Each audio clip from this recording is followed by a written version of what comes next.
At AEW Revolution, we witnessed a truly fairy tale ending to a great women's feud in which Toni Storm defeated Mariah May to retain the AEW Women's Championship.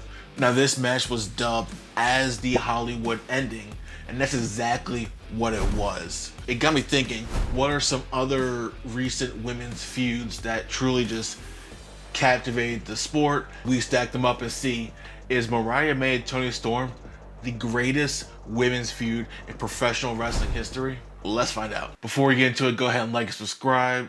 Go ahead and add me at all socials at It's Heartfelt. We'd love to interact with you guys out there. But enough of that. Let's get into the video.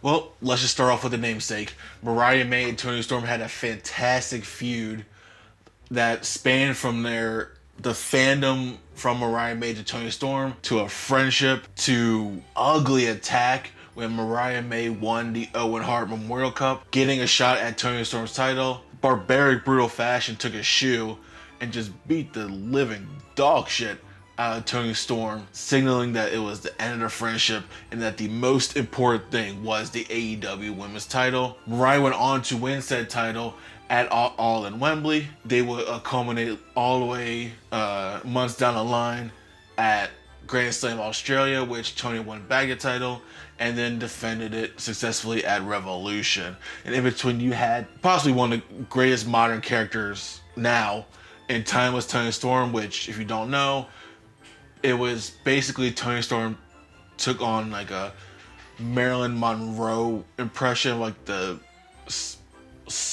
black and white films, all that kind of stuff.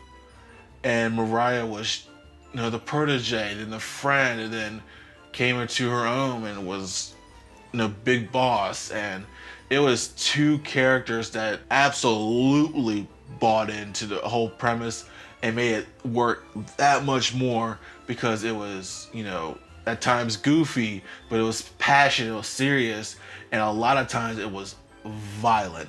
Very, very violent. And yeah, like that Hollywood ending match was a anything goes, but it went with the theme.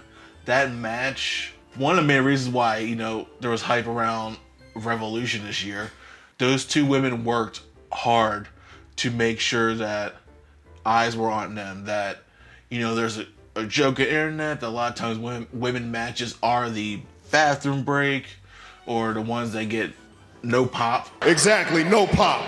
But not Toni Storm, Mariah May. Those two, frankly, should have main evented over that stink fest we got between Cope and Moxley.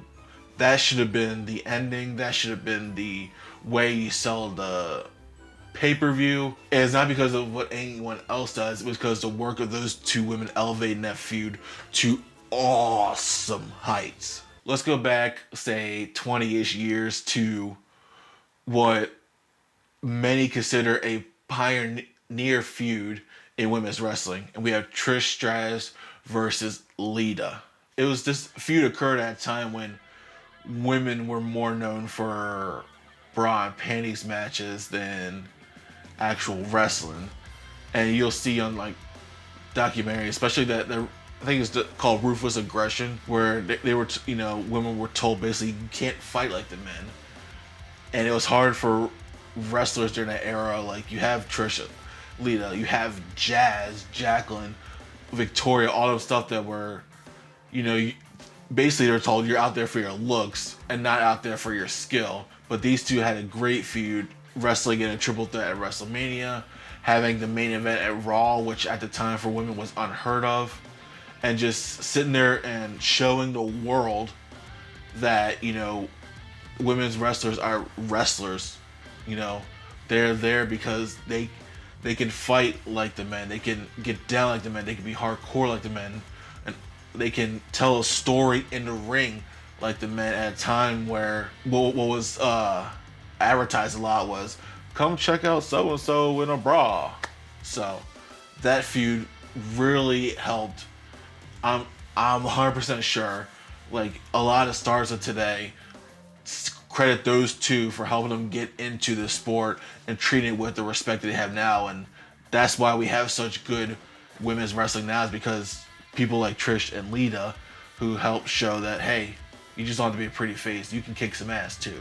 I'm covering next. Honestly, wasn't sure how I'm going to do it, but fuck it, we ride. Really, the whole encompassing feud of the four horsewomen is, I'm talking about Charlotte Flair, Becky Lynch, Sasha Banks, and Bayley, who have really been all intertwined with each other for the last decade plus. Well, mostly Sasha left 22, I think, or 21. One of those.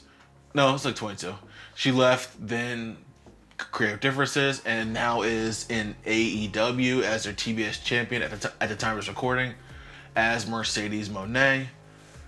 But especially in their NXT days, holy crap, were they putting on matches.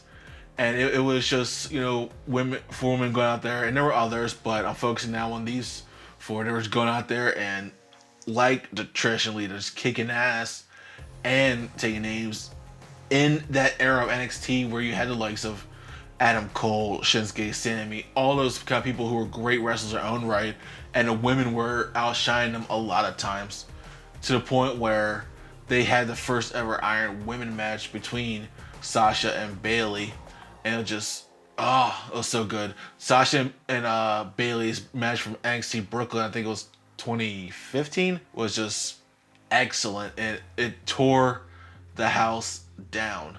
One of the greatest, not only women's matches in NXT history, which is one of the greatest matches of all in NXT history of all time. And these women have continued to intermingle for years and years on the main roster. Charlotte had, Sasha had the first ever Hell in a Cell, women's Hell in a Cell match. They went to WrestleMania 32 between Charlotte, Sasha, and Becky, which really should have been a main event over that Triple H Roman Reigns match, because they tore the house down there.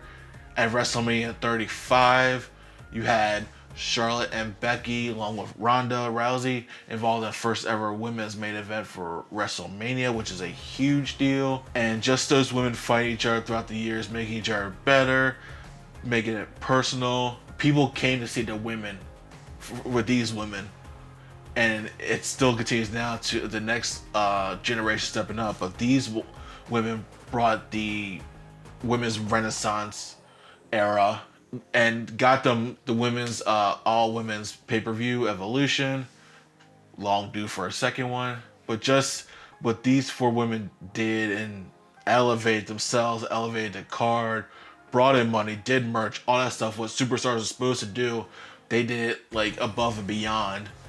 And there's going to be tales of like women 5-10 years down the line, like, I got into wrestling because of Bayley, of Sasha, of now Mercedes, of Becky, of Charlotte. And it's crazy to see how they grown in a decade time, from NXT prospects to the popular act of NXT to now just household names.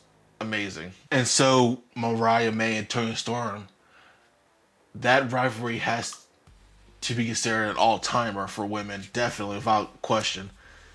It's definitely one of the most, I say between two competitors, one-on-one rivalry. It's definitely the most intense women's rivalry I've ever seen. Just the amount of blood and hatred and vitriol and things they said and done, and attacking each other outside the ring. But is it the greatest?